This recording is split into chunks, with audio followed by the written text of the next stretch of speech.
Hi, and thank you for joining us. The Justice Department has indicted former FBI Director James Comey again. Comey faces 2 charges, both accusing him of threatening President Trump's life. They come with a maximum prison sentence of 10 years.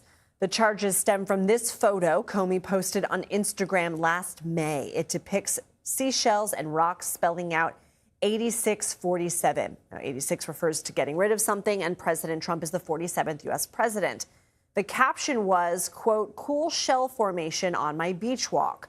Comey later deleted the post and said he didn't know the numbers could be associated with violence. Earlier, Acting Attorney General Todd Blanche formally announced the indictment. While this case is unique and this indictment stands out because of the name of the defendant, his alleged conduct is the same kind of conduct that we will never tolerate and that we will always investigate and regularly prosecute. Comey responded to the allegations with a video response posted on his Substack page in which he references the previous indictment. Well, they're back. This time about a picture of seashells on a North Carolina beach a year ago. And this won't be the end of it. But nothing has changed with me. I'm still innocent. I'm still not afraid. And I still believe in the independent federal judiciary. So let's go. CBS News Justice Department reporter Jake Rosen joins us now. So why did the Justice Department ultimately send this off to the grand jury to get that returned indictment? Why does this rise to the level of criminal?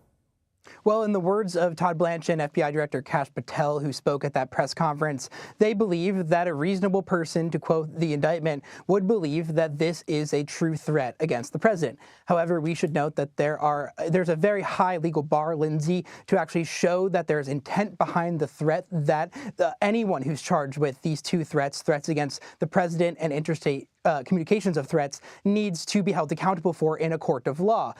Given that Comey apologized and also took down the post, it certainly shows that he took accountability for his actions. And we should point out that there are a number of Trump allies online who have posted 8646 referring to President Biden, who have not yet been charged by this Justice Department, despite Patel and Blanche both saying that they're going to continue to hold people accountable for this kind of behavior. Comey and his legal team will likely surrender. Todd Blanche seemed to imply, though there is an arrest warrant potentially out for him to be brought to North Carolina. And when and if that happens, we should definitely expect a very similar slate of motions that James Comey and his legal team had successfully won on in the last indictment to challenge this prosecution on a number of legal grounds, citing a number of Truth Social posts by President Trump and Trump allies, suggesting that Comey should be held responsible for something for his firing by President Trump in President Trump's first term. That first case being allegations that he lied to Congress about media leaks. So back in September, President Trump told then Attorney General Pam Bondi to go after Comey and others. Can you put that in context with this indictment?